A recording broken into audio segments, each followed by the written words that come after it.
नमस्ते मित्रांनो, मी तुमच्यासाठी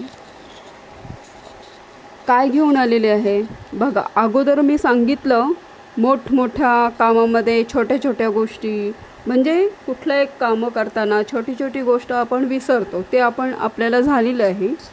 दुसरं, भोजनातील हानिकारक संयोग, काय काय संयोग असतात, कुठल्या वस्तूवर काय घेऊ नये, हे पण आपलं झालेलं आहे.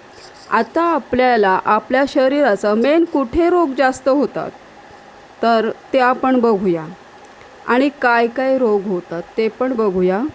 तर पोटाचे रोग काय काय असतात. बद्धकोष्ठ एक आहे. बद्धकोष्ठ म्हणजे काय, तर आपल्याला टॉयलेटच होत नाही, त्याला बद्धकोष्ठ म्हणतात. आता ह्याच्यावर उपाय, कोणाला जर टॉयलेट होतच नसेल, 2-2 दिवस 3-3 दिवस होत नसेल, बघा काय काय होत नाही टॉयलेट, पण का होत नाही, मग ते बद्धकोष्ठ, त्यांना ते बद्धकोष्ठ झालेलं आहे. मग ह्याच्यावर उपाय आहेत.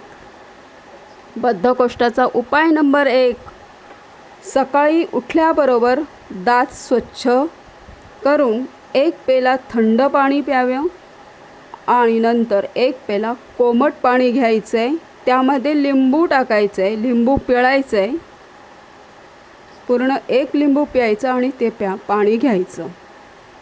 आणि नंतर मग टॉयलेटला, संडासला, मराठीमध्ये हागायला म्हणतो त्याला, ते जायचं.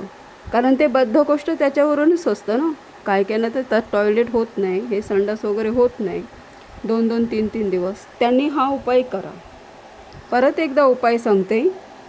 सकाळी उठल्याबरोबर दात स्वच्छ करायचे, नंतर 1 पेळा थंड पाणी घ्यायचं आहे, त्याच्यानंतर 1 पेळा कोमट पाणी, आणि तुमच्या घरात लिंबू असेल तर तो कापा आणि तो पिळा पूर्ण त्या कोमट पाण्यामध्ये 1 ग्लास, आणि तो पाणी घ्या.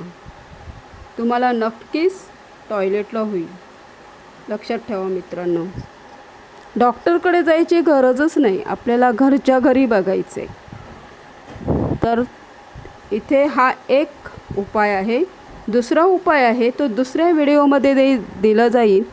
तिथपर्यंत या व्हिडिओला लाईक करा, शेअर करा, बेल आयकन दाबा, सबस्क्राईब करा नक्की, कारण तुम्हाला जर उपाय मिळतो तर दुसऱ्याला पण मिळू द्या ना.